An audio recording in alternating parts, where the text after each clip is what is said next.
তেতিয়া ব্ৰহ্মা বিষ্ণু হৰে তেওঁক প্ৰশ্ন কৰিছিল। তেওঁলোকে তেওঁক প্ৰভু বুলি মাতে, গুৰু বুলি মাতে। তেওঁৰ কিন্তু ৰূপ নাই, মাত্ৰ তেওঁ শব্দ, যাক আমি ব্ৰহ্ম বুলি কওঁ। আৰু সেই ব্ৰহ্মৰ গুণটোৱে হ'ল ৰাম। ৰাম ব্ৰহ্ম, জুই আৰু বতাহ। তেওঁৰ নিৰ্দেশত তেওঁলোকে এই জগতখন সৃজন কৰিছিল।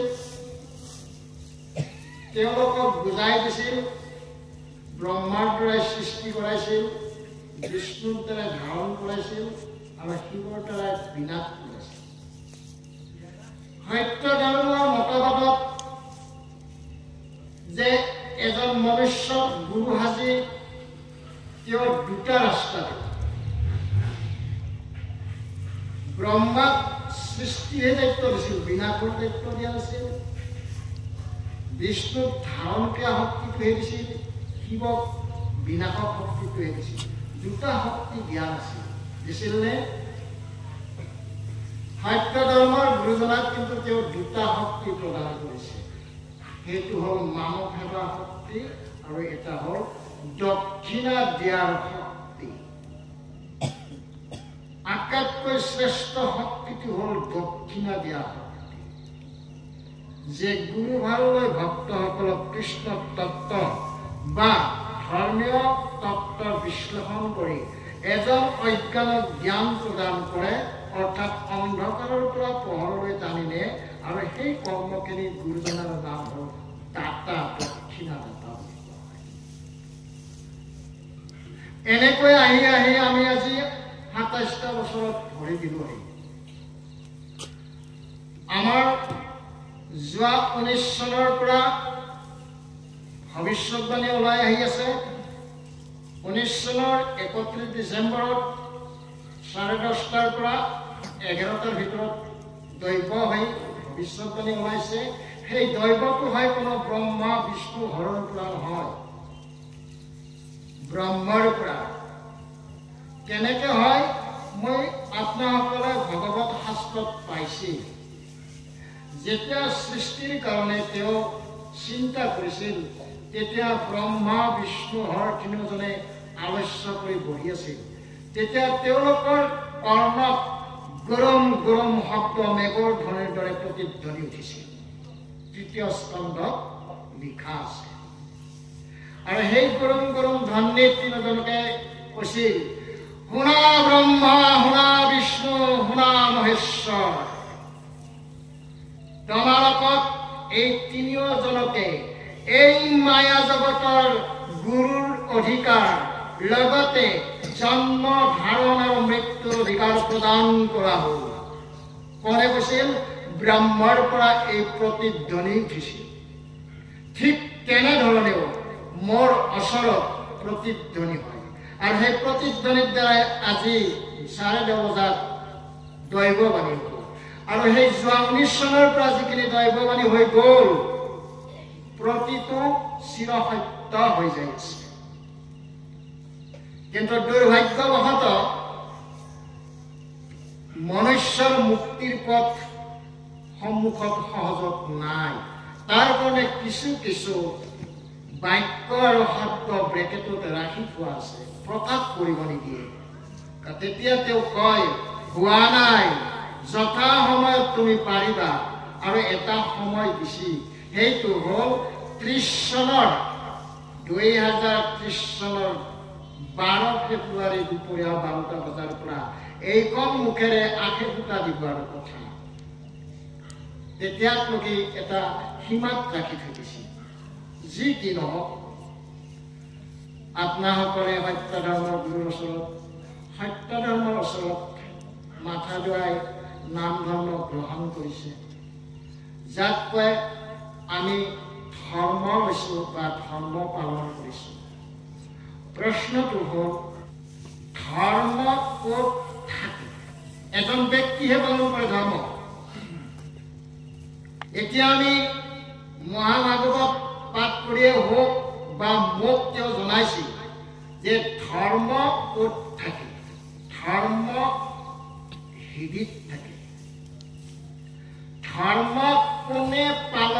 কৰে। ধৰ্ম ক'ত থাকে? হৃদয়ত। ধৰ্ম কোনে পালন কৰে? প্ৰশ্ন উত্তৰবিলাক কৰি ধৰ্ম পালন কৰে প্ৰকৃতিয়ে। এই যেটো প্ৰকৃতি, এই জগতখন প্ৰকৃতি, ব্ৰহ্মা বিষ্ণুৰ প্ৰকৃতি, যত আত্মা আছে প্ৰকৃতি, কিন্তু তাৰ গুণ অনুপাতে হয় আৰু অক্ষয় আছে। এতিয়া আমি প্ৰকৃতি ধৰ্ম পালন কৰে, প্ৰকৃতিৰ ক'ত থাকে? হৃদয়ত থাকে। আৰু হৃদয়টোৱে হ'ল আত্মা। হৃদয়ত থকা শক্তিটোৱে হ'ল আত্মা। আমি মানুহ মূৰ্তিহে, আমি মানুহ মূৰ্তি, কিন্তু আমি আত্মা নিৰ্ণয় কৰিব লাগে। আত্মাই ধৰ্ম। এতিয়া আত্মাই যদি ধৰ্ম পালন কৰিব লগা হয়, আত্মাই আৰু কোনোবাৰ আলম ল'ব লগা হয়, তেওঁক এটা সহায়ক শক্তি লাগে। সেই শক্তিটোৰ নাম হ'ল এটা জীৱৰ মন বুলি এটা শক্তি আছে। মন হ'ল এই প্ৰকৃতিৰ স্বামী আৰু ৰজা। আত্মাক চায়ো বেগৱন্ত মনৰ, কিন্তু গপুৰাৰ নিজা শক্তি একো নাই। আৰু তাৰ যদি নিজা শক্তি প্ৰয়োগ কৰে, এটা জীৱ বিনাশ হৈ যায়। এটা আত্মা, জীৱ আত্মাৰ শক্তি হ'ল মন। সেই হেতুকে আমি হৃদয়তহে মন থাকে। ধৰ্ম হৃদয়ত আছেই, কিন্তু আমি ধৰ্ম উপস্থাপন কৰিব পৰা নাই। কিয় নোৱাৰো? এটা সংখ্যা কম, আগন্তুক 25 চনৰ কাৰণে 12 সংখ্যাটো অতিপাত বেয়া। আগন্তুক 25 চনৰ কাৰণে 12 সংখ্যাটো সাংঘাতিক বেয়া। আমাৰ শৰীৰত 9টা দাঁত আছে, 9খন দাঁত আছে। তাৰে ভিতৰত 7খন দাঁত ভয়ানক। এই 7খন দাঁত মনে পৰিচালিত কৰে আৰু মনৰ লগত ওতঃপ্ৰোতভাৱে জড়িত হৈ থাকে। এই 7খন দাঁত মনৰ লগত এটা পইচাৰ ইপিঠি সিপিঠি, কিন্তু আত্মাটো নহয়। আত্মা বেলেগ। এই আত্মাটো স্বাধীন শব্দটো কিছুদিনৰ কাৰণে দুৰ্বল হৈ যায়। যেতিয়া এই শব্দৰ দ্বাৰা মনৰ লগত মিলি জ্ঞান আৰু কৰ্মত ৰূপান্তৰ হয়, তেতিয়া তাত ভুল শব্দটো হয়। কাৰণ জ্ঞানৰ ভাণ্ডাৰ হ'ল জীৱাত্মা পৰমাত্মা। জীৱাত্মা পৰমাত্মাৰ সংমিশ্ৰণ কমি গ'ল। কিয় কমি গ'ল? ধৰ্ম নাই। ধৰ্ম নাই মানে তেওঁ অশুদ্ধ জীৱাত্মা বশ হৈ থাকে। যেনেকে আমাৰ খুব কপি জল উঠিলে যেনেকুৱা মন এটা দুৰ্বল হৈ যায় ফিজিকেলি, ঠিক তেনেকুৱা জীৱাত্মাটো ৰৈ থাকে। আৰু তেওঁ অপেক্ষা কৰে, আজি তই মোক কেনেকুৱা কৰিছা, এদিন তুমি কি কৰিবা। আৰু সেইটো হ'ল মৃত্যুৰ এসপ্তাহ। মৃত্যুৰ এসপ্তাহ। সিদিনাখন তেওঁ অসুখে মোলে বাহিৰ কৰি দিব। কেনেকৈ? কোনোবাক কঙা কৰি থব, কোনোবাক মল মূত্ৰ মুখত দিব, কোনোবাক বেকা কৰিব, বিভিন্ন শাস্তি দিব, যি কি নহওক। এই মন আৰু এই 7টা দাঁত এনেকুৱা মিশ্ৰণ হৈ থাকে, য'ত নেকি সদায় তেওঁলোকে ৰুচিত থাকে। ৰুচি বুলি কোৱা হয়। মন আৰু 7টা দাঁত লাগি এটা বিষাক্ত ৰুচি উৎপত্তি হয়, যি ৰুচিয়ে মানুহ কামনা বাসনাৰ ফালে লৈ যাব পাৰে। কাম, ক্ৰোধ, লোভ, মোহ, মায়া, মাধুৰ্য, গৰ্ব, অহংকাৰ সকলো টানি লৈ আহে। যেতিয়া এইকেইটা বস্তু টানি লৈ আহে তাত এটা শব্দত মহাভাৰততে প্ৰকাশ আছে আৰু সাধু মহন্তসকলে প্ৰকাশ কৰিছে তাৰ নাম বিষয়। এই বিষয় যেতিয়া পৰিপূৰক হ'ব সেইজন ব্যক্তিৰ গাত ধৰ্ম নাথাকে। ধৰি লোৱা হ'ল আপোনাক বিষয়ে আৱৰি আছে, তেতিয়াহ'লে মই কি কৰা উচিত? মোকতো পৰিত্ৰাণ লাগিব। তেতিয়া কি কৰা উচিত সেইখিনিও মই কৈ দিওঁ। আপুনি গুৰু ভজি গুৰুৰ পৰা নাম ধৰ্ম শিকক, গুৰুই নাম দিব। সেই নামটোক ধৰ্ম বুলি আপুনি বিবেচিত কৰক। সেই নামটোক এনেকৈ লওক যেনেকৈ আপুনি এটা সময়ত বিষয়ৰ কাৰণে দিন নাই ৰাতি নাই, ৰ'দ নাই বতাহ নাই, উধাটো খাই মৰি আছে, ঠিক সেই পৰিৱেশটো আপুনি নামক লৈ আহক, গুৰুৰ কথাৰ প্ৰতি লৈ আহক। তেতিয়া গুৰুৱে উপদেশ দিব। প্ৰথম উপদেশ ব্ৰহ্মজ্ঞানৰ উপদেশ দিব। ব্ৰহ্মজ্ঞান, ব্ৰহ্মজ্ঞান কাক বোলে?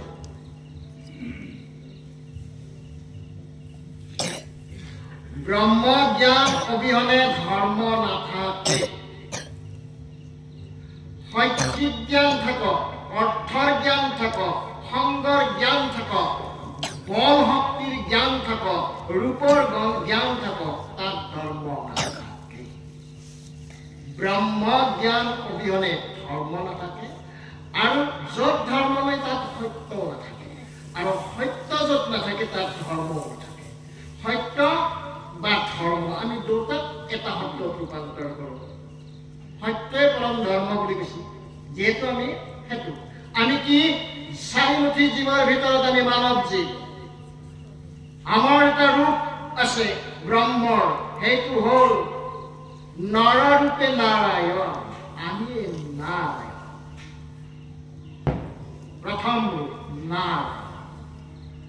যদি আমি নাৰায়ণ হওঁ, যদি আমাৰ হৃদয়ত ধৰ্ম থাকিব লাগে, তেতিয়াহ'লে আমি কেনেকৈ ধৰ্মক তাত স্থান দিব পাৰোঁ বা সত্যক স্থান দিব পাৰোঁ? তেতিয়া গুৰুৰ পৰা ব্ৰহ্ম জ্ঞানৰ বিষয়ে জানিব লাগিব। প্ৰথম জ্ঞান, এই যে মই সপ্তদ্বাৰৰ কথা কৈছিলো, এই চকু দুটাইদি সকলোকে নিজক বুলি দেখাব পাৰোঁ, যাৰ নাম বিষ্ণু। গছডাল নহয়, এইটো ভগৱান বিষ্ণু। ভিক্ষাৰী নহয়, দৰিদ্ৰ নহয়, এইটো ভগৱান। পোক নহয়, ভগৱান। কুকুৰ নহয়, ভগৱান। অৰ্থাৎ বিষ্ণু বিষ্ণু সকলো বিষ্ণুময় দেখা পাইছে। এইটো এটা প্ৰথম জ্ঞান। দ্বিতীয়তে তেওঁ কাণেদি সদায় ৰাম নাম শুনি আছে, আৰু সেই কথা মই শুনিছো। মই এই কাহিনীখিনিও কওঁ, মই কেনেকৈ এই মাৰ্গটোকে দৰ্শন হৈ আহি সেইখিনিও কওঁ। এই কামত সদায় প্ৰতিধ্বনি থাকিব লাগিব। এটা প্ৰতিধ্বনি কি থাকিব লাগিব? ৰাম ৰাম ৰাম ৰাম ৰাম ৰাম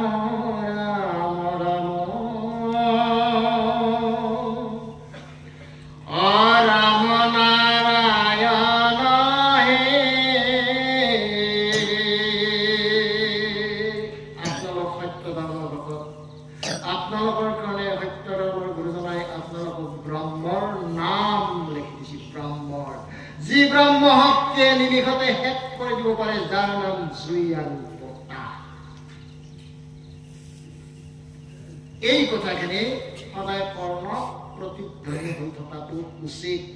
তেতিয়া আপুনি চকুৱেদি ব্ৰহ্মময় দেখা পাব, অৰ্থাৎ সকলোকে এক দেখা পাব। উচ্চ নিচ্চ, কলা বগা, খৰা খোজা বুলি কোনো এটা বস্তু নাই, এক দেখা পাব। এই এটা ধৰ্মৰ স্থান থকা ঠাইৰ কথা।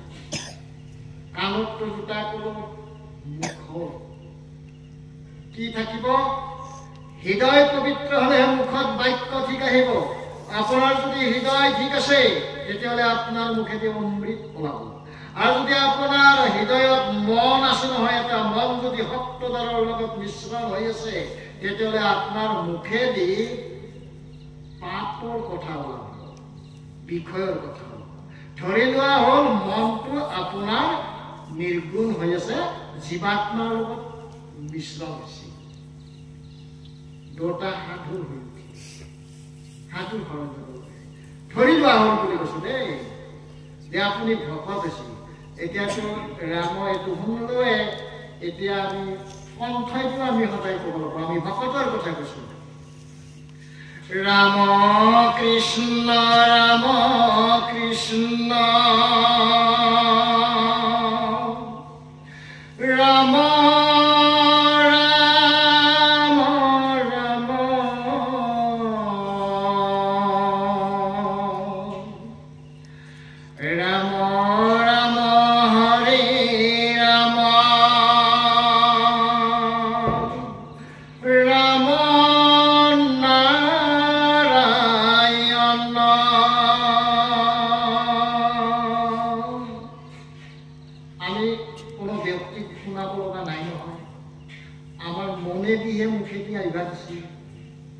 এনেকুৱাকে যদি ভকত হয় প্ৰভুনি ভকত হৈ এইবিলাক কৰি প্ৰভু ক'ব এই প্ৰভু তাকে যে পাগলা হ'ল কিবা বকি থকা হ'ল আৰু প্ৰভু যেতিয়া এই জ্ঞানটো ল'ব প্ৰভুনি ক'ব তাকে যে সত্য ধৰ্ম লৈ মেলি কিবা পাগলৰ দৰে বকি লৈ সেইটো গ'লে কাৰণ সেইটো হ'ল অজ্ঞান কাৰণ ভগৱন্ত ঈশ্বৰৰ তাত্ত্বিক গুণ আধ্যাত্মিকতাৰ তত্ত্ব তেওঁৰ গাত নুঠে নাই কি আছে তেওঁ আছে বিষয়ে আগ্ৰহী আপুনি আনে কি কৈছে বাদ দিয়ক আপোনাৰ ভাৰ যায় কি কৈছে বাদ দিয়ক আপোনাৰ প্ৰতি কি কৈছে বাদ দিয়ক আপুনি কাৰ কাম কৰিছে ঈশ্বৰৰ কাম কৰি আছে আপোনাৰ ঈশ্বৰে ভাল পাইছে তোমাৰ প্ৰতি আজি আছে কালি নাই প্ৰতি মুক্তি দিব নোৱাৰে মুক্তি গতি দিব পাৰে গুৰু আৰু ঈশ্বৰে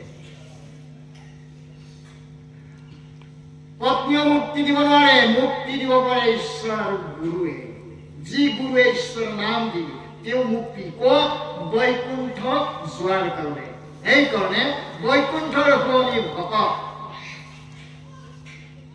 কাৰণ বৈকুণ্ঠত যেতিয়া ভকতে তেওঁৰ নাম ল'ব তেওঁ যিমান দূৰত নাথাকক কাণত হৈ গুচি আহিব আৰু তেওঁ তাতে বহি থাকক ভকত যদি নাই তেওঁৰ কাম নাই সঁচানে মনত ৰাখিব দেই সেইকাৰণে মই কৈছিলো তেতিয়া বৃন্দাবনৰ শুৱনি ৰাধা আৰু বৈকুণ্ঠৰ শুৱনি ভকত আজি ভকত বৃন্দ লগ লাগছে এইখন বৈকুণ্ঠ সঁচানে এই কথাবিলাক অন্তৰাত্মাত যেতিয়া বিশ্লেষণ কৰিব সেই কথাটি শংকৰদেৱ গুৰুজনাই টানি আনছি ভাঙনিত তাকে কৈ কৃষ্ণৰ কথা কোৱা আপোনাৰ জ্ঞান উৎপত্তিৰ শিকাৰ ঈশ্বৰৰ নাম লোৱাটোকে জ্ঞানী বুলি কয় লেখা পঢ়া শিকি কিবা কৰি আছে তোক জ্ঞানী বুলি নকয় ঈশ্বৰৰ নাম ভজন ঈশ্বৰক যিয়ে সেৱন কৰে আৰু ঈশ্বৰৰ কথা যিয়ে আলস্য কৰে তেওঁৱে জ্ঞান কি কয় ঠিক এইখিনি হৈ গ'ল সত্যদাৰ নিৰ্গুণ হৈ গ'ল হৰ লগে লগে আপোনাৰ সত্য উৎপত্তি য'ত হৃদয়ত সত্যৰ তাত ধৰ্ম থাকিব ধৰ্ম কেনেকৈ আহে গুৰুজনাই আপোনালোকক ধৰ্মৰ বিষয়ে ধৰ্ম হ'ল ঈশ্বৰৰ আন এটা নাম ধৰ্ম পবিত্ৰ স্থানত ঈশ্বৰ খুঁজতে এই ধৰ্মটো হ'ল পবিত্ৰ একদম এনেকুৱা পবিত্ৰ তাত কোনো মল থাকিব নোৱাৰে আৰু সেই তত্ত্বৰ ধৰ্ম প্ৰচাৰ চলি আছে বৰ্তমান সত্য ধৰ্মৰ দ্বাৰাই ইমানলৈকে মোক তেওঁ বুজাইছে আৰু সেই বুজোৱা কথাবিলাক মই আপোনালোকৰ ওচৰত বকি আছো কথা হ'ল প্ৰথমতে শিকক এই সকলো ব্ৰহ্মই যদি সকলোকে আপুনি ব্ৰহ্মময় দেখে তেতিয়াহ'লে আপোনাৰ শত্ৰু ক'ত আছে যদি সকলোকে আপুনি ব্ৰহ্মময় দেখে তেতিয়াহ'লে আপোনাৰ জিহ্বাৰ লাগুতি কিয় ওলাই যেনে মদ যেনে মৎস্য যেনে মাংস মাছটোও ব্ৰহ্ম বুজি ল'ব দেই যেতিয়া আপুনি সকলোকে ব্ৰহ্মময় দেখিব জীৱ হিংসা অহিংসা অহিংসাই পৰম ধৰ্ম তাত কৈছে অহিংসাই যি ব্যক্তিয়ে হিংসা নকৰে সেইটো পৰম ব্ৰহ্ম যি ব্যক্তিয়ে মনত বেয়া কথা নাভাবে সেইটো পৰম ব্ৰহ্ম যাৰ চিন্তাত বা ভাৱনাত দুজনৰ উন্নতি সাধন হয়, দুজনৰ উন্নতিৰ পথ দেখুৱাব পাৰে, সেইটো ব্ৰহ্ম।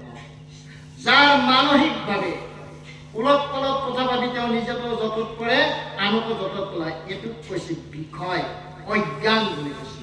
সেইটো ব্ৰহ্ম নহয়, সেইটো নৰকুণ্ডৰ স্থানৰ কথা। আমাৰ ভকতৰ মাজতে আছে এইবিলাক, কাৰণ মানুহ হিচাপে থাকিব। কিন্তু আমি কি কৰিব লাগিব? আমি এটা এটা কৰি শুদ্ধ কৰি যোৱাটো উচিত বুলি ভাবো।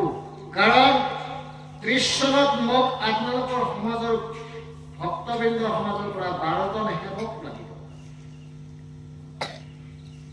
30 চনত আশ্ৰমখন তৈয়াৰ হোৱাৰ পিছত 12জন মোক সেৱক লাগিব আশ্ৰমত কাম কৰাৰ বাবে। আৰু তেতিয়া যদি আমি যাওঁ, এই কথাবিলাক আমি সম্বোধন কৰি যাব লাগিব, অৰ্থাৎ ভকত হ'ব লাগিব। এই ব্ৰহ্ম জ্ঞানৰ কথা কলো। যেনেকৈ ব্ৰহ্মা বিষ্ণুৰ দ্বাৰাই ব্ৰহ্মই প্ৰতিধ্বনি দি শব্দৰ দ্বাৰাই বুজাইছিল, মোকো আপোনালোকৰ মাজত তেনেকে বুজাই আজি ইমান বছৰ সত্য ধৰ্ম প্ৰচাৰ চলি আছে। ইয়াৰ লিখনি শব্দধ্বনি আপোনালোকক মই যেনেকে কৈছো, আপোনালোকে মোক যেনেকে কয় তেনেকুৱা কথা নহয়। মই সেই শব্দক আকৌ শিকাব নোৱাৰো। যেতিয়া মোৰ ইহঁতবিলাক ত্যাগ হ'ব, তেতিয়া সেই শব্দৰ জ্ঞান সন্তানে পাব। তাৰপিছত নাতি পায়, নাতিৰ পিছত কোনে পায় এইটো জনোৱা নাই।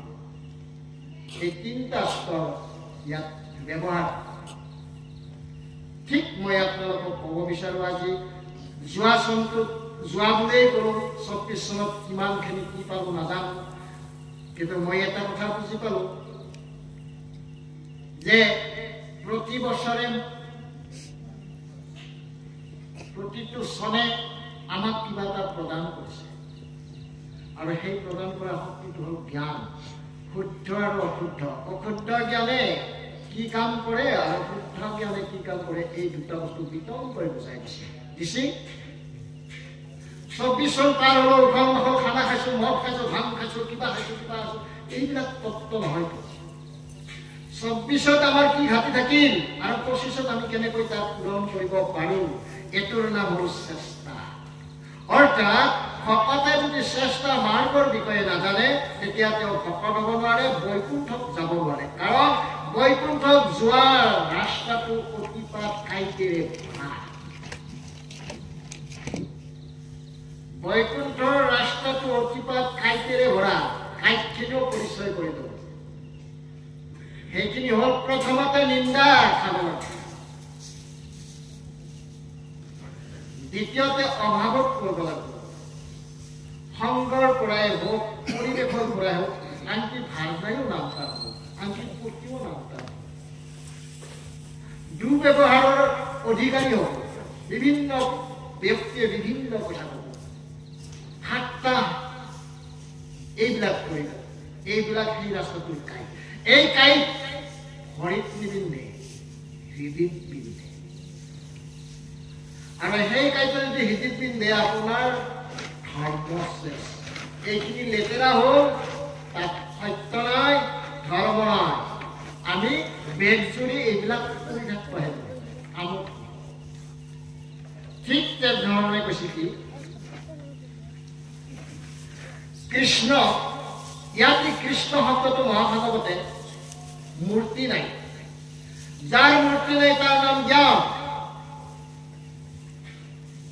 কৃষ্ণৰ মূৰ্তি আছে তাৰ নাম জ্ঞান। যাৰ মূৰ্তি আছে তাত শ্ৰী শব্দটো আছে। যাৰ মূৰ্তি আছে তাৰ মৃত্যু আছে। জ্ঞানৰ মৃত্যু নাই, জ্ঞানৰ অৱহেলা নাই, জ্ঞানৰ দুৰ্বলতা নাই। কিন্তু তাত স্বভাৱ অনুযায়ী জ্ঞানৰ পৰিসৰ এটা জীৱৰ ব্যক্তিগত জন্মগত স্বভাৱ নাই। কাৰণ যেতিয়া সৃষ্টিৰ দ্বাৰত আমি নোহোৱা হয়, তেতিয়া গুৰুজনাই শিকায় সৃষ্টি কেনেকে ল'ব লাগে, তাৰ বিষয়ে শিকায়, ব্ৰহ্মৰ বিষয়ে, ব্ৰহ্ম ক'ত ক'ত জড়িত আছে, সেইখিনি পৰিচয় হ'লে তেতিয়া এখন কাৰাগাৰ সৃষ্টি হয়। সেই কাৰাগাৰখনৰ নাম ভাগৱত শাস্ত্ৰমতে কংসৰ কাৰাগাৰ। আৰু সেই কংসৰ কাৰাগাৰতে শ্ৰীকৃষ্ণৰ জন্ম হৈছিল। এইটো আমি দেখা নাই, কাহিনী আকাৰে পাইছোঁ। এই লাইনটো আৰু অলপ বেলেগ। যি কি নহওক, এতিয়া মই আপোনালোকক ক'ব বিচাৰোঁ, চাওঁতে ৯৭ চনৰ ৫ মে'ৰ পৰা আজি পৰ্যন্ত আমাৰ ২৭ বছৰ ৰানিং চলি আছে। এই ২৭টা বছৰত যিখিনি পালোঁ, বহুত পালোঁ বুলি ধৰি লওঁ। আৰু আমাৰ আছে অভাৱ। এই অভাৱখিনি পূৰণ কৰাৰ কাৰণে আমি চেষ্টা কৰাটো উচিত।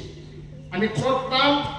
নিজৰ হৃদয়ৰ ভিতৰতে পাব। গুৰুক হৃদয়ত প্ৰতিষ্ঠা কৰক আৰু প্ৰশ্ন কৰক, গুৰুদেৱ মই কি কৰা উচিত? এই প্ৰশ্নটোৰ উত্তৰখিনি ক'তেই আছে। যে আমি ব্ৰহ্মৰ কথা কৈছিলোঁ, ব্ৰহ্ম নিৰাকাৰ, কৃষ্ণ নিৰাকাৰ, শ্ৰীকৃষ্ণ সাকাৰ, নাৰায়ণ ৰূপটো সাকাৰ দেখিছে, চতুৰ্ভুজধাৰী নাৰায়ণ। ক'ত আছে তেওঁ? আত্মাৰূপে হৃদিৰ মাজতে ৰৈ আছে। তেওঁ শয়নে সপনে জাগনে সকলোতে নাৰায়ণ। এই যি বকি আছো নাৰায়ণ, এই যি বহি আছো নাৰায়ণ, এই যি দেখি আছো নাৰায়ণ, এই যি জ্বলি আছে নাৰায়ণ। এইখিনি, এই ফলটো কিহৰ দ্বাৰাই কৰা হৈছে? জ্ঞানৰ দ্বাৰাই। সেই জ্ঞানটো হৈছে কৃষ্ণ। আৰু যিটো তৃপ্তি বা আনন্দ পোৱা হৈছে তাক কয় কৃষ্ণ ফল। এনেকুৱা এতিয়া কথা হ'ল, ব্ৰহ্মৰ কথা ক'লো। আমি গৃহস্থ জীৱনত যিহেতু বাস কৰিছো, পত্নী, পুত্ৰ, ধন, এইবিলাক আমাৰ বিচৰা বস্তু নহয় আৰু বিচাৰিব নালাগে। প্ৰশ্নটো অলপ জটিল। ভাৰ্যা বিচাৰিব নালাগে, জন বিচাৰিব নালাগে, ধন বিচাৰিব। ব্ৰহ্মই কোৱা মতে যিজনে এই তিনিটা বস্তুৰ বিষয় বিচাৰে তেওঁ অজ্ঞান বা মূৰ্খা বুলি নিৰ্ণয় কৰে। এইটো বৰ কঠিন শব্দ কৈছো দেই। যিসকলে ধন, ভাৰ্যা, সন্তান আশা কল্পনা কৰে তেওঁৰ দৰে মূৰ্খ পৃথিৱীত নাই বুলি কৈছে। কিয় মূৰ্খ হ'ল? আমাক নালাগে নেকি? যদি তুমি ব্ৰহ্মক লগে পাইছ, ব্ৰহ্মই তোমাৰ সন্তান হ'ব, ব্ৰহ্মই তোমাৰ ভাৰ্যা হ'ব, ব্ৰহ্মই তোমাৰ বৃত্ত হ'ব। কিমান সহজ কথা, সঁচানে? না নহয়? সত্য ধৰ্মই খুব কাম কৰিব গৈছে। সত্য ধৰ্মৰ বৰ্তমান হোৱা নাই। আপোনালোকে কিমান বস্তু কি হোৱা নাই? যিয়ে গুৰুৰ আজ্ঞা শিৰোধাৰ্য কৰি নিজৰ দায়িত্ব আৰু কৰ্তব্য পালন কৰে, তাৰ মাজতে ধৰ্মক তেওঁ ধাৰণ কৰি ৰাখি আছে।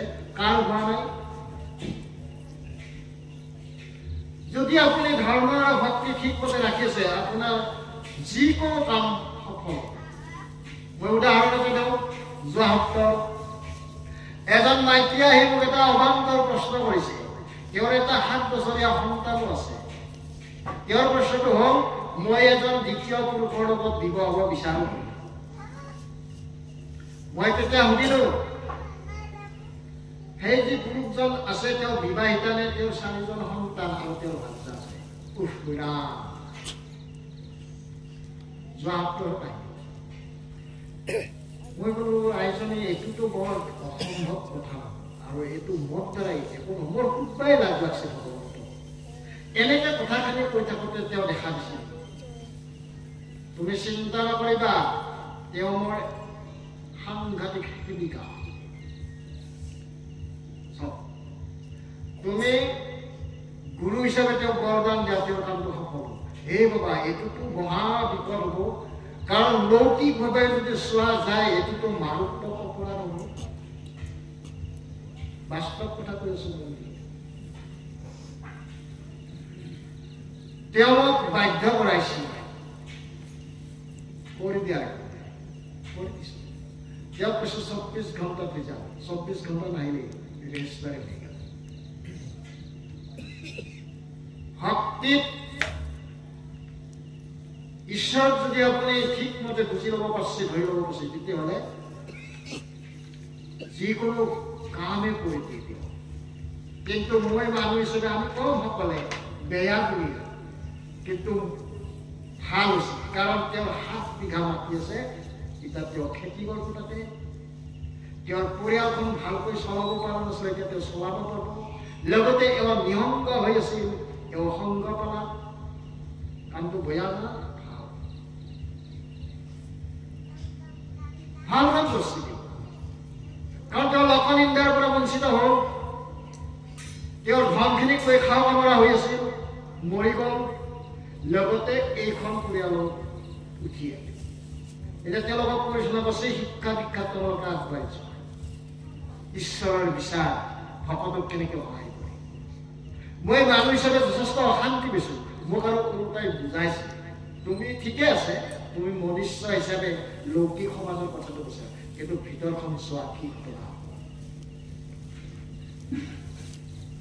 অবান্তৰ কথা নহয় জানো? 24 ঘণ্টাই নৰখাওঁ। মই এইটো এটা উদাহৰণ, কিন্তু আমাৰ তেনেকুৱা হ'ব নালাগে দেই। মই ক'ব দিছো কি যে ভক্তিত কি নাপায়, কিন্তু আপুনি সেই নিৰ্গুণ ভক্তি, যেনে নিৰ্গুণ ভক্তি কাক কয়? সকলোকে ব্ৰহ্মময় বুলি ময়ে ময়ে বুলি ভাবা। মই গছডাল কাটিলে ময়ো আঘাত পাম, ছাগলটো মাৰিলে মই আঘাত পাম, মাছটো মাৰিলে মই আঘাত পাম, পথটো মাৰিলে মই আঘাত পাম, ইত্যাদি ইত্যাদি। এই অনুভৱ আৰু কৈছনে মুখেদি এইখিনি ক'ব লাগিব, কাণেদি সেইখিনি শুনিব লাগিব। আৰু আমাৰ এতিয়া কথা হ'ল হস্ত। এই হস্ত দুখনৰ জন্ম কিহৰ কাৰণে? ঈশ্বৰক কাম কৰাৰ কাৰণে। এই যি ভাতকেইটা বনাইছো, গাটো ধুইছো, ভাতখিনি খাইছো, এইবিলাক কাৰ? তেওঁ মোৰ নহয়, মই নহয়, তেওঁ।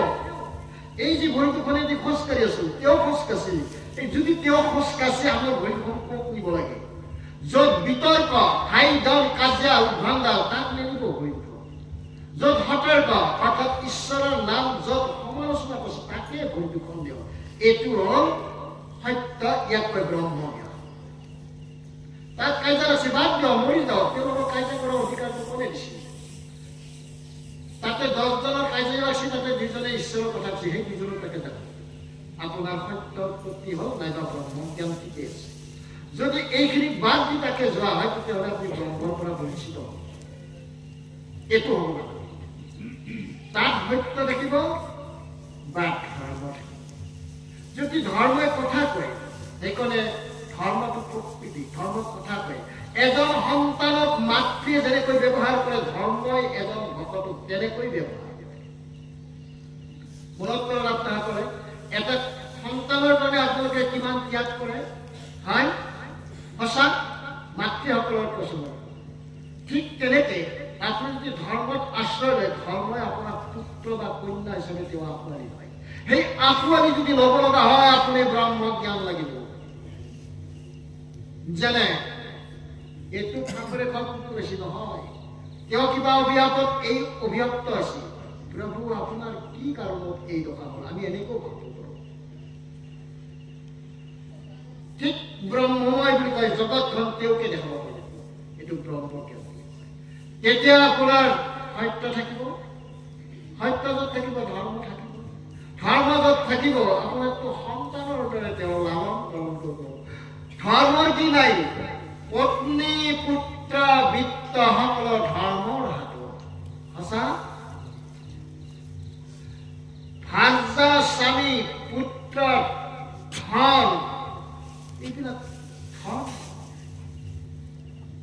আমি অসৎ কৰ্ম কৰিয়ে হওক বা কিবা ব্যতিক্ৰমী অজ্ঞানৰ জ্ঞান প্ৰয়োগ কৰি হওক ধনী হোৱাৰ লালসাত থাকো। এইটোক কয় অজ্ঞান, আৰু এইটোৰ পৰা পাপ সৃষ্টি হয়। যিটো বস্তু নিবিচৰাকে হয়, আমি সেইটো বিচাৰি কিয় পাগল হ'ব লগা হয়?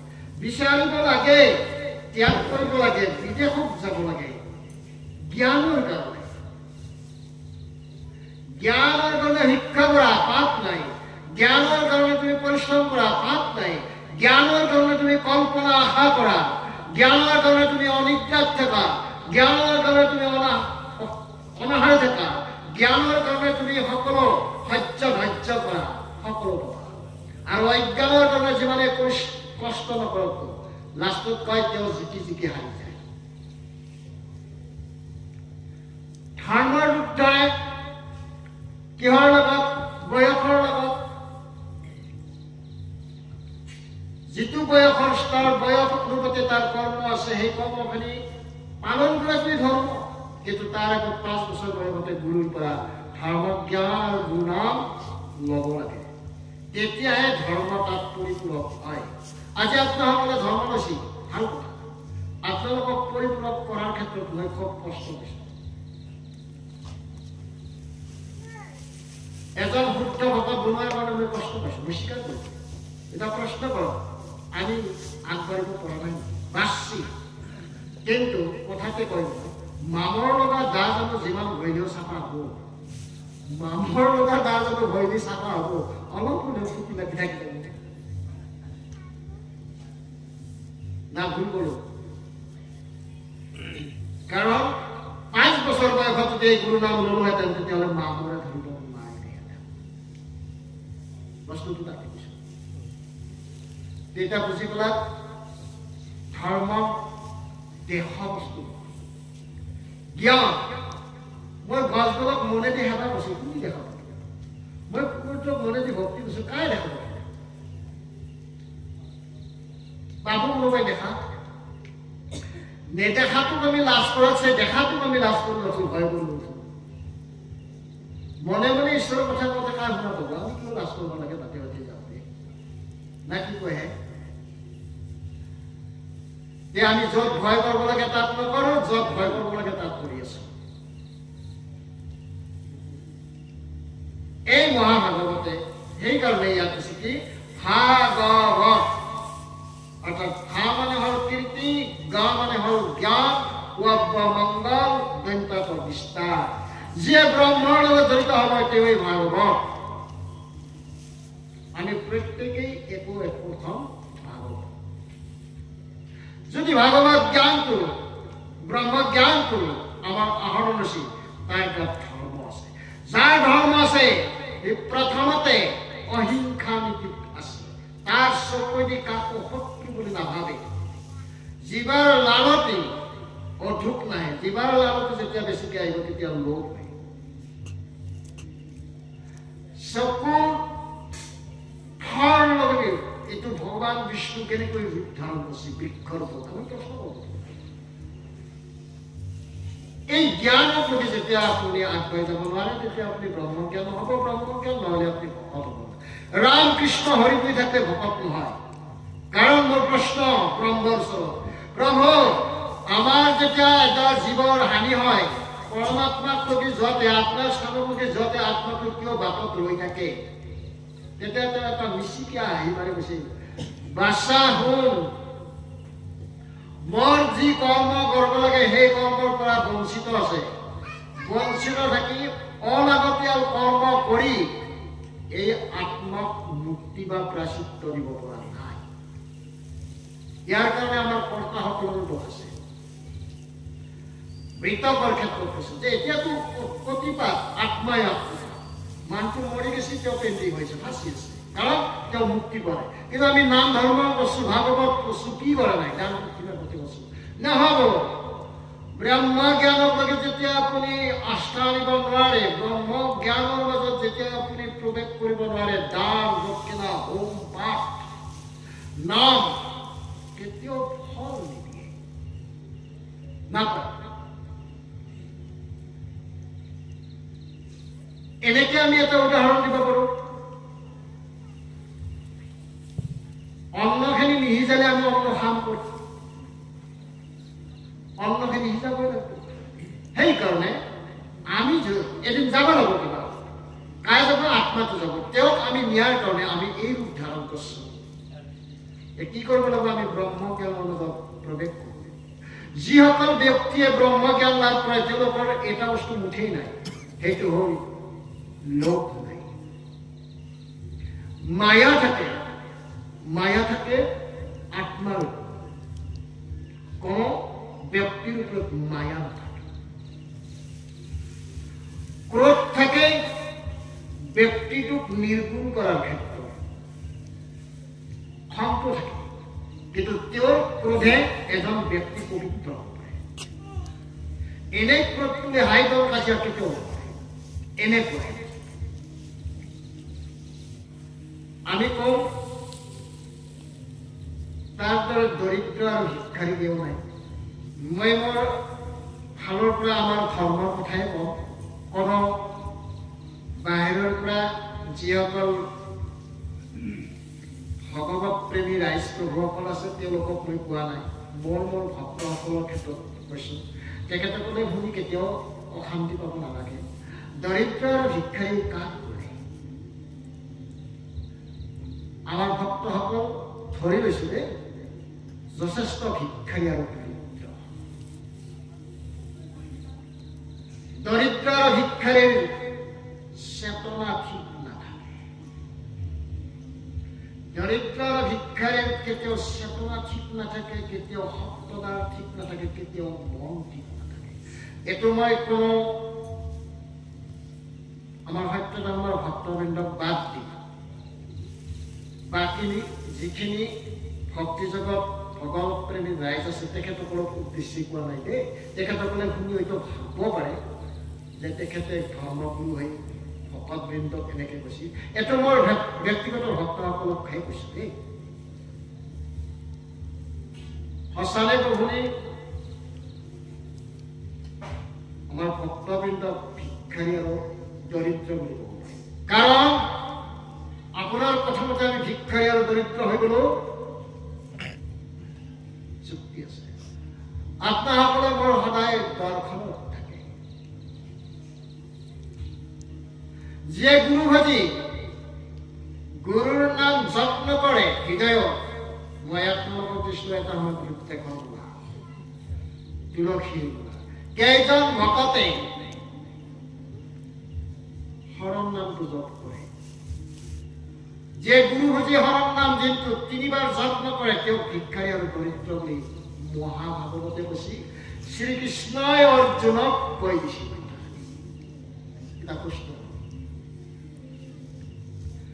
ভিক্ষাৰী আৰু দৰিদ্ৰৰ জানো প্ৰভাৱ সন্মান আছে?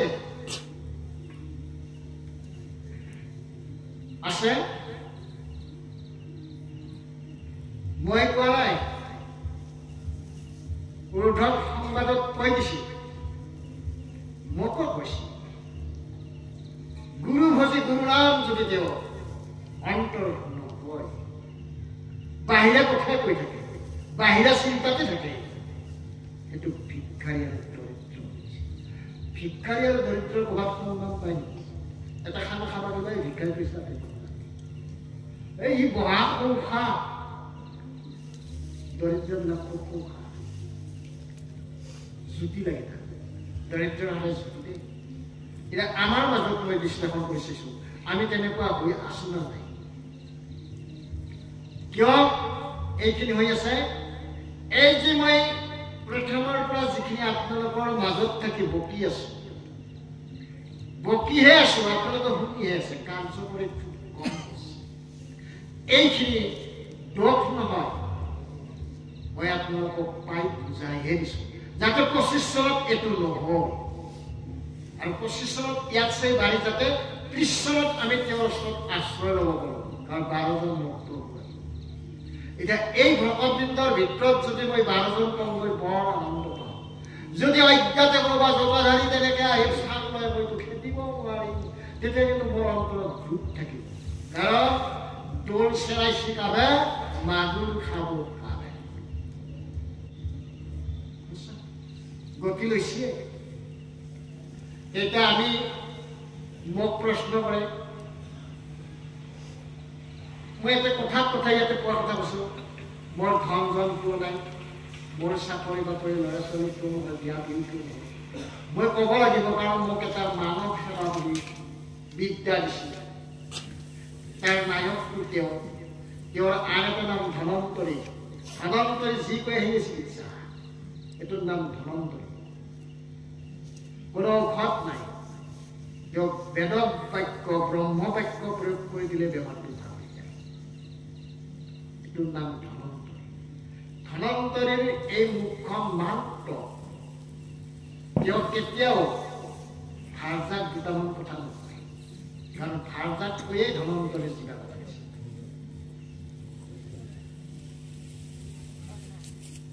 নহয়, এই বতৰত যেতিয়া মই সেইটো লাইনত থাকোঁ ৰাতিপুৱা 5-7টাৰ পৰা 12টা কৰি, তেতিয়া মই কি নাপাওঁ, মই মাজে মাজে হাঁহো, হাঁহি মনুষ্য আত্মাবিলাকে কয় প্ৰভু কি কৰিব, এই পাবলৈ লগত পাবলৈ মই মৰি আছো। আপুনি কিবা এটা নিৰ্দেশ দিয়ক, আধা হ'ব আধা নহয়। কিন্তু এইবাৰ অধিৱেশনৰ 12 দিনীয়া অধিৱেশনত কিন্তু মোক পূৰ্ণ অধিকাৰ দিছে। পাপিয়ে হওক বা তাপিয়ে হওক, চোৱাই হওক বা ভালে হওক, কৰি দিবা দিছে, কৰি দি। এইটো মোৰ আশা আছিল ব্ৰহ্মৰ পৰা।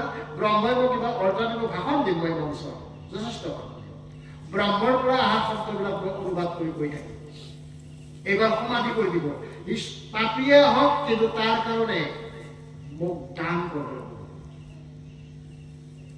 মই দক্ষিণা দিম, মোক দান কৰিব। এইটো শাৰী কৰিব। ঈশ্বৰ কাক কয় অকণমান কওঁ। ঈশ্বৰক পৰিচয় কৰি দিম আপোনালোকক। ঈশ্বৰটো আমি চিনি নাপায়, মই পৰিচয় কৰি দিম। কোনো গুৰুই কিজানি পৰিচয় কৰি দিবও পৰা নাই আজিলৈকে ঈশ্বৰক। মই যিমান দিন শুনি আছো, ঈশ্বৰ কাৰো দেখা নাপায়। ঈশ্বৰ এতিয়া মই আপোনালোকৰ লগত দেখুৱাই দিম। এইবিলাক সমালোচনা কৰোঁ। যি ব্যক্তিয়ে ব্ৰহ্মময় জ্ঞান লাভ কৰি 2জন বা ততোধিক কম 12জন ব্যক্তি ব্ৰহ্মময় ব্যক্তি লগ লাগিছে। যেতিয়া সেই 10-12জন ব্ৰহ্মময় ব্যক্তি লগ লাগিব, তেতিয়া তাৰ পৰিৱেশটো কেনেকুৱা? কি ধুনীয়া ম্ৰিয়মান, তাত ঈশ্বৰৰ ভাৱনা চিন্তন প্ৰকাশ চবখিনি তেওঁৰ নামে হয়নে? সেই ৰূপটোৰ নামে হ'ল ঈশ্বৰ। ঠাকুৰক ঈশ্বৰময় ৰূপটো দেখুৱাই দিলো আপোনালোকক। যি ঠাইত 10-12জন ব্ৰহ্মময় ব্যক্তি উপস্থাপন হৈ থাকিব, তাত কি চলিব? তাৰ ৰূপ চলিব, তাৰ ভাষা, দৃষ্টি, শ্ৰৱণ, খাদ্য, পৰিৱেশ, আসন, যিখিনি দেখা পোৱা যাব, দেখি তাত ভক্তি আহিব নহয়, সেইখিনি ৰূপটি হ'ল ঈশ্বৰ। পৰিচয় আমি আমাৰ পৰিয়ালখন তেনেকুৱা কিয় কৰিব নোৱাৰো? আমিতো এখন পৰিয়ালত কম 2জনৰ পৰা 4জন বা 3জন এই কাম কিয় কৰিব নোৱাৰো? আৰু এই কাম যেতিয়া কৰিব নোৱাৰে, সেইজন ব্যক্তিয়ে সহজত ভকত হ'ব নোৱাৰে। কাৰণ তেওঁ ক্ৰোধ, বিষয়, প্ৰাৰ্থনা ত্যাগ কৰিব নোৱাৰে। যেতিয়া এইবিলাক থাকিব, তেওঁ ব্ৰহ্ম জ্ঞান ক'ত লাভ কৰিব? তেওঁ ভকত গুৱাহাটী পায়। আজি কোৱা কথাখিনিতো অতীতত কেতিয়াও আপোনালোকৰ মুখৰ পৰা শুনা নাই। কাৰণ এতিয়া আপোনালোকে অলপ অলপকৈ তাক বুজি ল'ব পৰা কেপাচিটিটো বেছি কাৰণে মই জটিল শব্দবিলাক কৈ থাকিছো। তেতিয়া আমি প্ৰশ্ন কৰো, আমাৰ ঘৰখনত ব্ৰহ্মময় হয়নে? যদি নহয়, তাত ধৰ্ম থাকিব। তাত কি থাকে? মহাভাগৱতে কৈছে সৰ্পৰ আলয়, অৰ্থাৎ সাপৰ ঘৰ। সাপৰ ঘৰ এই মেৰা মেৰি তেৰা তেৰি ইত্যাদি হাইধন সজিয়া, তাৰ নাম কলি। কলি শব্দ অৰ্থ হ'ল অজ্ঞান। আৰু কলিজত থাকিব কোনো ব্যক্তি মিলাপ প্ৰীতি থাকিব নোৱাৰে। অভিভাৱক মাক বাপাক দুটা সৈতে ল'ৰা ছোৱালী যিমানে ধৰক, তাৰ একতা নাই। একতা য'ত নাই, তাত ধৰ্ম নাই। একতাৰ লগত উন্নতি আছে, তাৰ উন্নতি নাই। তাৰ লগত আনন্দ আছে, তাৰ লগত শান্তি আছে। এই 4টা শব্দৰ এটা নহ'লে তাত ধৰ্ম নাই। তাৰমানে আপোনাৰ সত্যতা নাই। সত্য নাই মানে জ্ঞান নাই। আমাৰ পৰিয়ালবিলাকৰ মাজত বুজাই লওক প্ৰশ্নবিলাক। আৰু এইবিলাক ধাৰণ কৰি ৰখাটোৱে হ'ল ধৰ্ম। আৰু ক'ত পাই? সত্য ধৰ্মত পাই। আৰু সত্য ধৰ্ম যিখিনি আপোনালোকক দক্ষিণা হিচাপে প্ৰদান কৰি আছে, এই দক্ষিণা গ্ৰহণ কৰি আগন্তুক 25 চনত যাতে আপোনালোকে দুখ দুৰ্গতিৰ পৰা পৰিত্ৰাণ পায় এইখিনি আশা কৰি মই আপোনাক ব্ৰহ্মৰ পৰা পোৱা তত্ত্ব আৰু জ্ঞানৰ বিষয়ে প্ৰকাশ কৰি দিলো। এতিয়া ভৱিষ্যতবাণী আছিল।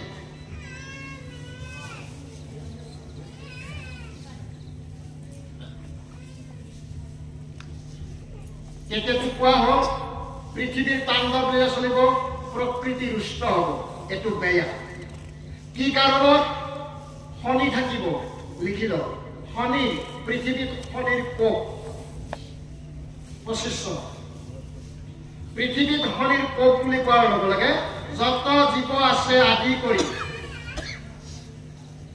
নদ নদীৰ পৰা পাহাৰ ভৈয়াম ইত্যাদি জলবায়ুৰ পৰা প্ৰকৃতিৰ গোটেইখিনি বস্তু পৃথিৱীৰ লগত জড়িত হৈ আছে। পৃথিৱীৰ ভৈয়া মানে এই গোটেই তাণ্ডৱ লীলা চলিব। ই কি ঠাণ্ডা, কি গৰম, কি বতাহ, কি উদ্ভাণ্ডা উঠিছে, য'ত নেকি আমাৰ জীৱসকলৰ দৰে এটা প্ৰাণৰ ভয়ৰ শনি। আৰু এই প্ৰকৃতিত জুইৰ সাংঘাতিক খেলা চলিব। বৰ্ণি জুই ভূতাখন ৰূপ ধৰিব বুলি কৈছে। জুইৰ কাৰণে ভয়া পৃথিৱীৰ ব্যক্তি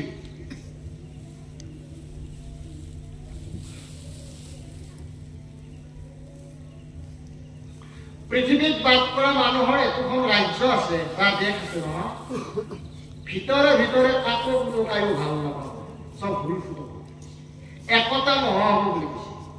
প্ৰত্যেকে নিজক লৈ গৌৰৱান্বিত হ'ব, হৈ লজ্জিত হ'ব বুলি কৈছে। 25 চন মোৰ 1 কোটি কোটি টকা আছে, একো হিনকিলৰ হৈ যাব। 25 চনটো এনেকুৱা আছে। অৰ্থাৎ পৃথিৱীত বাস কৰা দেশসমূহ, দেশ মানে কেইবাখনো ৰাজ্যলৈকে একোখন দেশ হয়তো কোনোখন দেশৰ শান্তি নাথাকিব। শনিৰ কথা সাধু মহন্ত ব্যতিক্ৰমী হ'ব বুলি কৈছে, ভ্ৰম হ'ব বুলি কৈছে। শনিৰ কথা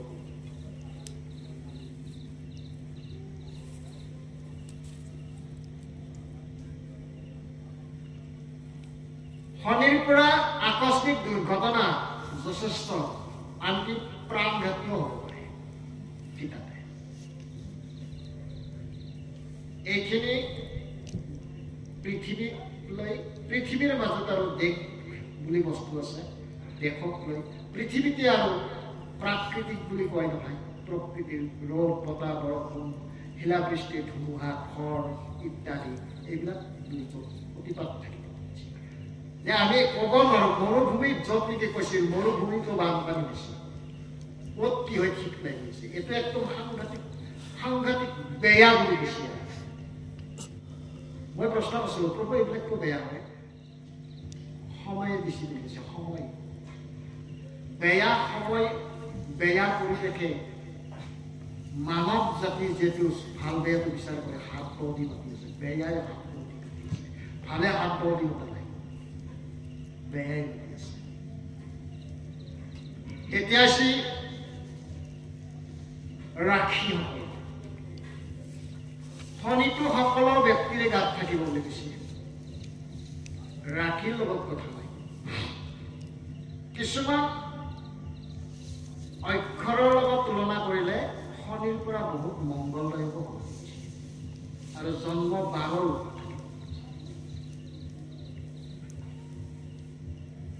ৰাশিকেইটা হ'ল মেঘ ৰাশি, অ আৰু ল,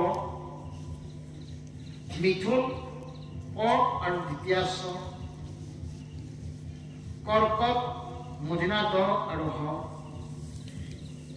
সিংহ ম ত, কন্যা প ঠ, তুলা ৰ দৈন্তা ত, বৃশ্চিক ন উদ্দেশ্য জ, ধনু ভ ধ ফ, মকৰ খ জ বৰ্গা জ, কুম্ভ গ হ কালিপ হ, মীন দ প্ৰথম চ।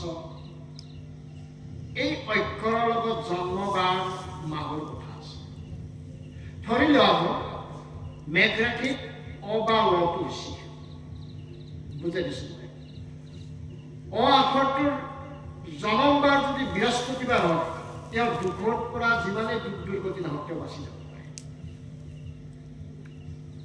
ধৰি লওক অ আখৰটো মেঘ ৰাখি বাৰটো বৃহস্পতিবাৰ আছে শনি থাকক গুৰু তেওঁ ঠিক থাকে যদি কিবা কাৰণত মেঘ ৰাখিটোৰ শনিবাৰলৈ পৰছি জন্মটো তেতিয়াহ'লে তেওঁৰ কাৰণে প্ৰাণৰ আছে পিছত মই মাঘৰ 1 তাৰিখে পৃথক পৃথককে বুজাই দিম প্ৰত্যেকটা ৰাশিতে মানে পৃথিৱীতে যেটো শনিৰ দশা তেতে ইয়াত ৰাশিৰ লগত মেল নহ'ব বুলিছে অক্ষৰৰ লগত জনম বাৰৰ লগত আৰু মাহৰ লগত তত্ত্ববিলাক থাকে যেনে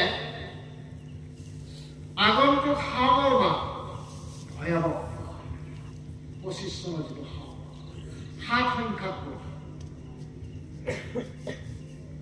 ভয়ানক কোনোবা আৰু ৰজা হৈ যাব পাৰে এই বস্তুটো আমি মাঘৰ 1 তাৰিখে বিতৰণ কৰি পাম এতিয়া কথা কৈছে কি যে বাৰ আৰু মাহ ধৰি লওক শাওণৰ মাহ শনিবাৰ পৰছি ধৰি লওক মেঘ ৰাশিত পৰছি মৃত্যু হ'ব পাৰে ঘৰত জুই লাগিব পাৰে বডিত জুই লাগিব পাৰে যান বাহনত যিকোনো হ'ব পাৰে অকস্মাত একেবাৰে কথা এটা ভাবি হতে মূৰ ঘূৰে যেটো হিৰত থাকো অকস্মাত মূৰ ঘূৰে মৰি যাব পাৰে যিকোনো হাই দন কাজিয়া হ'ব পাৰে মুঠতে বেয়া খুচি হ'ব পাৰে ক্ৰছ চিন দেখুৱাইছে ইয়াৰ অৰ্থ কিন্তু ডেঞ্জাৰ কাটি দিয়া চিন দেখাইছে এই চক্ৰ ঘূৰি আছে এইটো মই মেঘ ৰাশিৰ ক্ষেত্ৰতে কৈছো ল আখৰটো বাচি যাবও পাৰে ল আখৰটো হাৱাই লাগিব পাৰে এই বস্তুটোৰ অলপ বিশ্লেষণ আছে ধৰি লোৱা হ'ল অ আখৰটো মঙ্গলবাৰে জন্ম পাইছে মঙ্গলবাৰে জন্ম পাইছে সৎ মাহত মাহটো সৎ তেতিয়াহ'লে তেওঁৰ হাৰা ভাঙাটো খাতাত অপাৰেশ্যন কৰিব লাগে তেওঁ মেঘ ৰাশি হ'ব পাৰে অ আখৰটো কৈছে তেওঁ ধৰ মঙ্গলবাৰে জন্ম পাইছে সৎ মাহত জন্ম পাইছে অপাৰেশ্যন বা হাৰা ভাঙাটো খাতা ঠিক এনেকুৱা বিশ্লেষণ আছে সেইখন মই লিখভালত কৈ সেইমতেহে হ'ব তাৰ প্ৰতিকাৰবিলাক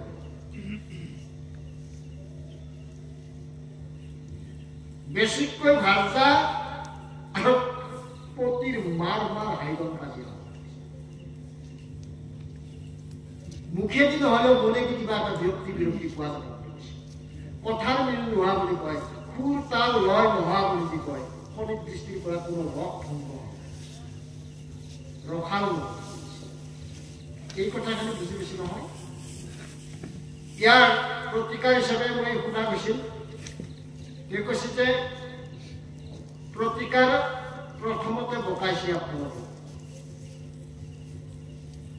এই চক্ৰৰ পৰা হাত সাৰি যোৱাৰ প্ৰথমতে মই যি ক'লো ব্ৰহ্মৰ সেইখিনি 1 নম্বৰ প্ৰতিকাৰ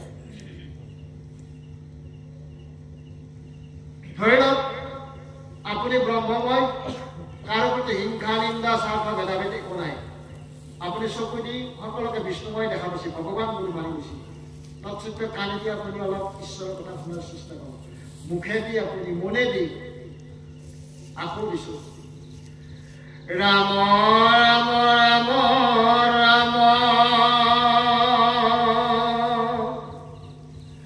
ৰাম নাৰায়ণ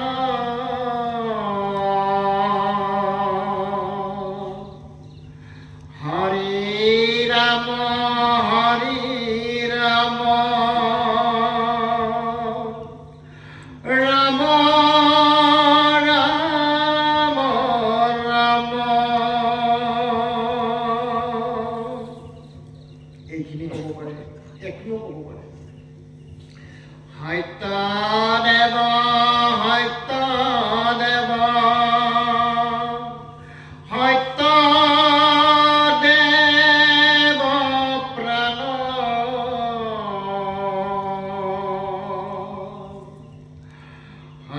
সত্যদেৱ সত্যদেৱ ইষ্টদেৱ মৰ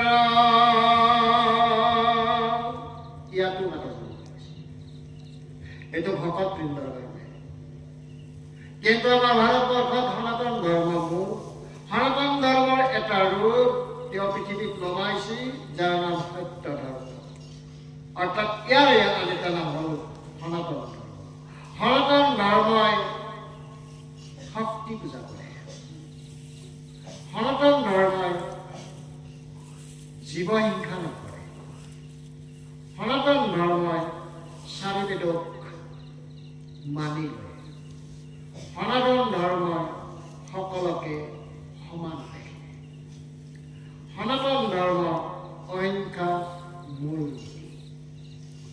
না স্বাৰ্থ আছে না ভেদাভেদ আছে আমি ধৰ্মৰ মাজত আমি সনাতনী ধৰ্ম হিন্দু ধৰ্ম কোনোবাই ইছলাম ধৰ্ম মুছলমান ধৰ্ম আমাৰ মাজত এই ভাৱ নাৰাখিব তেওঁলোকৰ ভাষাটোহে বেলেগ কিন্তু লক্ষ্য এটাই যিয়ে নহওক তেওঁলোকো ব্ৰহ্মপ্ৰসী ভকত হৈ ভকতৰ প্ৰতি নিন্দা ভেদাভেদ গৌৰৱ অহংকাৰ তাৰ ধৰ্ম বেয়া হৈ ধৰ্ম কোনটো বেয়া যিটো ধৰ্মৰ জ্ঞানৰ দ্বাৰাই ব্যক্তিৰ ক্ষতি হয় প্ৰকৃতিৰ অৱনতি ঘটে বা সেইজনক ঈশ্বৰ ব্ৰহ্মই বেয়া পায় সেইটোৱে হ'ল অধৰ্ম অধৰ্মক আমাৰ আশ্ৰয় নিদিব এনেকৈ যদি থোৱা হয় তেতিয়াহ'লে কিঞ্চিত আমাৰ সকাহ ইয়াৰে ভিতৰত আমাৰ ব্যক্তিগত ৰাশিফল মতে আমাক উপদেশ দিব তেখেতে মাঘ মাহৰ 1 তাৰিখে মাঘ মাহৰ 1 তাৰিখে প্ৰকৃতিয়ে কথা কয় মাঘ মাহৰ 1 তাৰিখে প্ৰতি বছৰে প্ৰকৃতি আৰু পুৰুষ দুটা মিলি সমালোচনা কৰি এটা আমালৈ নিৰ্দেশ দিব সেই নিৰ্দেশটো আমি প্ৰকাশ কৰিম প্ৰচাৰ কৰিম আৰু সেইমতে গোটেই মনুষ্যৰ কাৰণে কোনোবাই ইছলামসকলে কি কৰিব তাৰে পাব খ্ৰীষ্টানসকলে কি পাব তাক বিতং বিতংকৈ কোৱা হ'ব বা আমাৰ বেলেগ ধৰ্মটো বেলেগ নে আমাৰ দুটাই মূল ধৰ্ম বুলি কয় হিন্দু আৰু মুছলমান তাতকৈ আমি বেলেগটো বিশ্বাস কৰোঁ প্ৰত্যেকজন ব্যক্তিৰ কাৰণে নিজা নিজা উপদেশটো পাই যাব আৰু সেইমতে প্ৰচাৰ এতিয়া আমাৰ মাজত আমাৰ কথাটো কৈছে আমি ব্ৰহ্মক জানো ব্ৰহ্মই আমাক পৃথিৱীৰ মংগলৰ হকে কি নিৰ্দেশনা দিয়ে সেইটো আমি জানিব লগা কথা না নহয় যেহেতু আমি পৃথিৱীকে ভাল কৰোঁ পৃথিৱী আন এটা ব্ৰহ্মৰ শক্তি যে ব্ৰহ্মৰ এই অশুভ শক্তিৰ পৰা ৰক্ষা কৰাৰ কাৰণে আমাৰ ভক্তবৃন্দ সহিতে সত্য ধৰ্মৰ প্ৰতি কি নিৰ্দেশনা আহে আমি সেইখিনি সময়ত অপেক্ষা কৰাটো উচিত আৰু সেইমতে কৰি গেলি যথেষ্ট উপকাৰ হ'ব মই জানো আপোনালোকৰ মাজত থাকি মোক যিখিনি জ্ঞান প্ৰদান কৰিছে কাৰণ ধুমুহা বৃষ্টি আনিবও পাৰি বন্ধ কৰিবও পাৰি এই বিদ্যা মোৰ ওচৰত আছে আৰু সেই বিদ্যাৰ শেষ এইবাৰ আগন্তুক অধিৱেশন এনেকৈ আপোনালোকৰ মাজত থাকি 25 বছৰ শিকালা আৰু 25 বছৰত 1250 দিন মই সাধনা কৰিছোঁ আপোনালোকৰ মাজত থাকি আপোনালোকে দালি পনী পাপৰ কত কি নাটক ভোগ কৰলা কিন্তু আপোনালোকৰ মাজত থাকি মই 1250 দিন পৰমাত্মাৰ লগত কথা কৈছোঁ লিখি থোৱা আছে আখৰতে মন আছে যে কোন পৰ্বতৰ গুহা বা নদীৰ তীৰত যে তপস্যা কৰিব লগা একো নাই যদি আপোনাৰ বিশ্বাস আছে যদি আপোনাৰ ধৈৰ্য আছে যদি আপোনাৰ সততা আছে আৰু যদি আপোনাৰ লক্ষ্য আছে মই কিবা এটা ভাল মহান কাম ঈশ্বৰৰ কৰাৰ প্ৰয়াস কৰোঁ ঈশ্বৰে আপোনাক লিখি দিয়ে যে চাওক প্ৰথমৰ পৰা আপোনাসকলে মোৰ লগত আছে মই হিচাপ পৰ্যন্ত কৰি থৈ দিছোঁ যে 5 দিনা সভা 7 দিনা সভা 9 দিনা সভা আৰু এইবাৰ 12 দিনীয়া সভা 12 দিনীয়া সভাৰ অৰ্থটো এইটো 12টা স্তৰৰ বস্তু এইবাৰ মোক প্ৰদান কৰিব যিটো প্ৰদান কৰিলে সকলোৰে মই কিছু সকাহ দিব পাৰে 1250 দিন অত নাটক কৰিছে ঢোল কোবাইছে মাইকৰ শব্দ তাতে কিন্তু মই 1250 দিন এই 25টা বছৰত ব্ৰহ্মৰ লগত কথা পাতি আছো আপোনালোকে অনুভৱ কৰিব যে আপোনালোকৰ মাজেদি কিয় বৈকুণ্ঠত ব্ৰহ্মৰ লগত ভকত হৈ যদি কোনোবাই মিলিব পাৰে কিয় গোটেই পৃথিৱী উদ্ধাৰ কৰিব পাৰে যেতিয়া মোৰ আত্মা তাত গুচি গৈছিল তেতিয়াতো মোক বিতং বিতংকে বুজাইছিল তুমি যাব লাগিব তোমাৰ লগত মই থাকিম তুমি আৰু মই এক হৈ থাকিম। মানুহ হিচাপে, ব্যক্তি হিচাপে মই এইখিনি প্ৰকৃতিৰ মাজত যিহেতু আছো, এই বিদ্যাবিলাক তেতিয়া ব্ৰহ্মা বিষ্ণুৰে তেওঁক প্ৰশ্ন কৰিছিল, প্ৰভু গোটেই বস্তুখিনি মনুষ্যৰ হাতত দান কৰিলে, মনুষ্যটো সাংঘাতিক জীৱ, দেৱ দেৱতাক সন্মান কৰিব লাগিব। তেতিয়া মই শপত পাইছিল, কোনোদিন মোৰ দ্বাৰা এই কাম নহ'ব, আপোনালোক মোৰ সদায় পূজনীয়, আপোনালোকে নিৰ্দেশ দিয়ক, আপোনালোকৰ কৰ্ম কৰিলে যদি পৃথিৱীৰ মংগল হয়, মই সদায় কৰি থাকোঁ। মোক নিন্দা কৰক, মহাভাগৱতে কৈছে দেৱ দেৱীৰ পূজা নাই, সেইটো অজ্ঞসকলেহে প্ৰকাশ কৰে, জ্ঞানীসকলে তাত প্ৰকাশ নকৰে।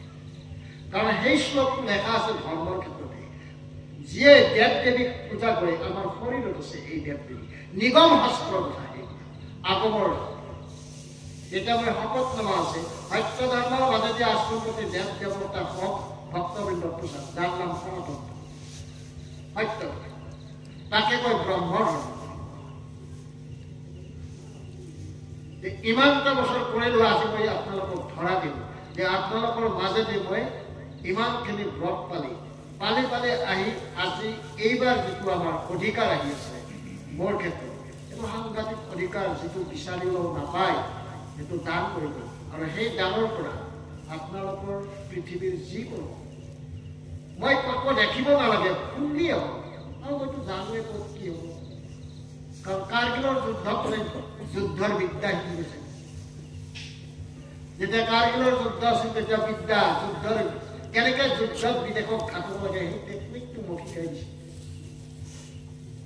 সেইখিনি নহয়, ঘৰুৱাভাৱে কাজিয়া লাগিল, মোৰ এটা নিয়ম আছে, সেই নিয়ম কৰি কাজিয়া বন্ধ, চব বিদ্যা শিকাইছে। কেনেকে যুদ্ধত কষ্ট কৰিব লাগে, কেনেকে জয়লাভ কৰিব লাগে, সেইবিলাক বিদ্যা হৈ গৈছে। এতিয়া মই জানিব লগা নাই, এইবাৰ সমাধি কৰি দিব, যিমান বিপদ নহওক, যদি প্ৰভুজনাই নিজে অন্যায় নকৰে, তেতিয়াহ'লে আপোনালোকৰ গুৰুজনে আপোনালোকক বচাব।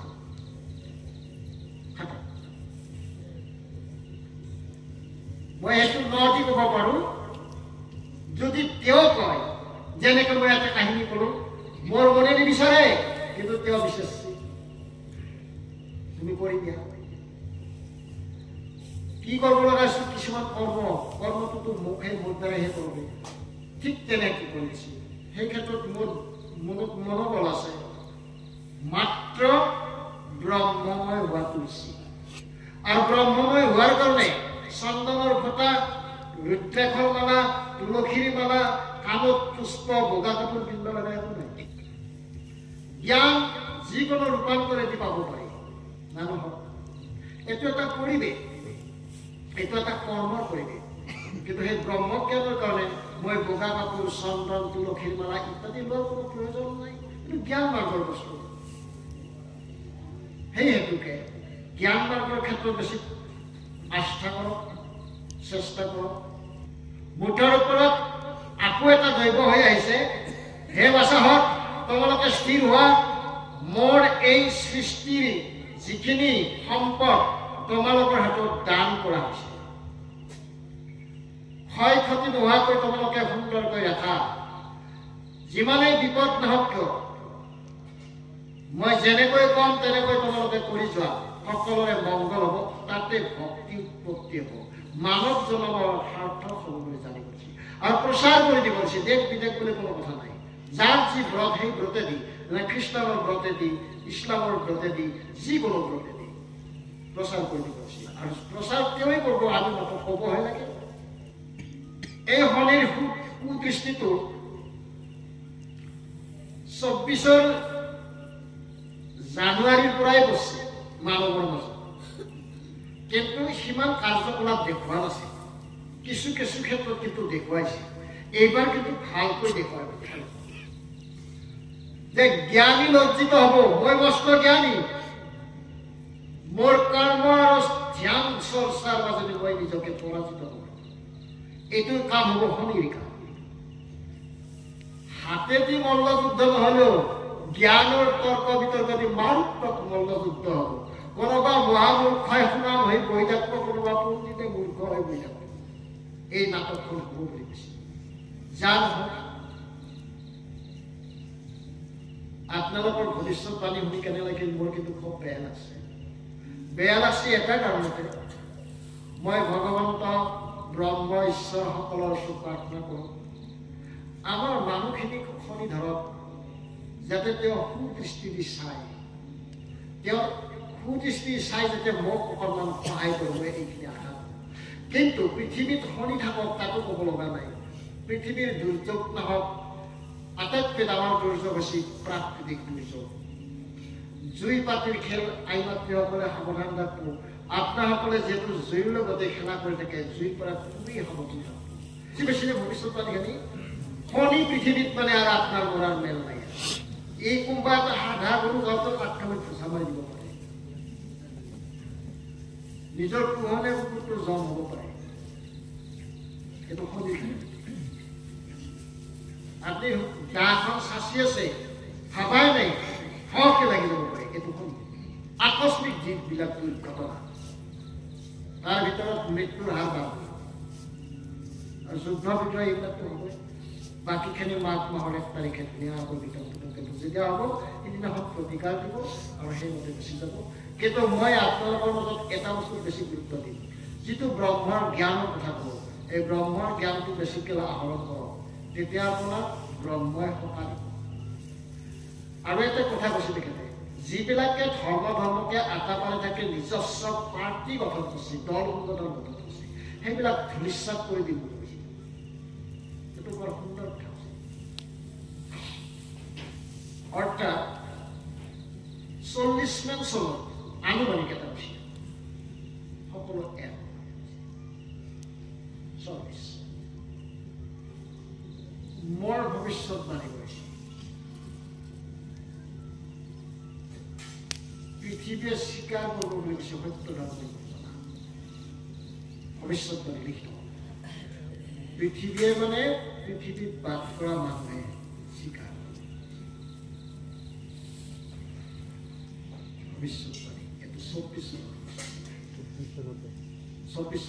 24 চনৰ ভৱিষ্যতবাণী আৰু সেইটো আশা ময়ো কৰিছিলোঁ আপুনি জানিছে মই খুব ভাল পাইছোঁ মনুষ্য কিছু জানক আপোনাক কেনেকৈ লাভ কৰিব পাৰি ভাল বস্তু সকলৰ কাৰণে আশা কৰা যায় মই মোৰ ব্যক্তিগত জীৱনৰ কাৰণে আশা কেতিয়াও নকৰোঁ মোৰ দৰে তেওঁৰ লগত যেনেকৈ কথা পাতিছোঁ বা তেওঁ মোক যেনেকৈ সুদৃষ্টি দিছে তেওঁ সকলোকে চোৱা অধিকাৰটো আছে বুলি ভাবিয়েতো জন্ম দিছিল সেনেকুৱাই সত্য ধৰ্মৰ আদৰ্শ আৰু উপদেশ পৃথিৱীৰ জীৱসকলে পালন কৰক এইখিনি মই দেখা পাব বিচাৰোঁ সুন্দৰ বিচাৰোঁ আৰু সেইখিনি পালে মোৰ পেট আৰু তাৰ কাৰণে কিন্তু আপোনাসকল ঠিক থাকিব কিন্তু ঠিক ক'ত থাকিব গুৰুৰ আজ্ঞা যিয়ে উলংঘন কৰে কাই কৰে ভিক্ষাৰী আৰু মনত ভিক্ষাৰী আৰু দৰিদ্ৰই কেতিয়াও অভিভাৱকৰ কথা বেয়াটো আমি কেনেকৈ আঁতৰ কৰিব পাৰোঁ সেই বিষয়ে কৈ আছোঁ আমি পৰিৱৰ্তন নিশ্চয় এইখিনি কৈ আগন্তুক 25 বছৰৰ যিখিনি ভৱিষ্যতবাণী ওলাল মূল তথ্য এই বিষয়ে মাঘ মাহৰ 1 তাৰিখে প্ৰচাৰ কৰি দিয়া যাব ইয়াৰ কৰ্ম কি আছে এটাটো আমাৰ ভক্তবৃন্দক শিকাইয়ে দিলা নেদলাক প্ৰভু এইখিনি যাৰ আছে তাৰ ব্যক্তিসকলে যদি ঠিকমতে থাকে জুইত তাপ ওলাব তুলিব নোৱাৰে হাত ভৰি ভাঙিব লাগে আপুনি পিছল কৰিব যথেষ্ট অভাৱ আহি যাব পাৰে কিন্তু আপুনি অভাৱে ক্লান্ত বা ভাগৰুৱা কৰিব নোৱাৰে সেইটো তেওঁৰ কৃপা কৰে আৰু সেইটোতো মই থাকিমেই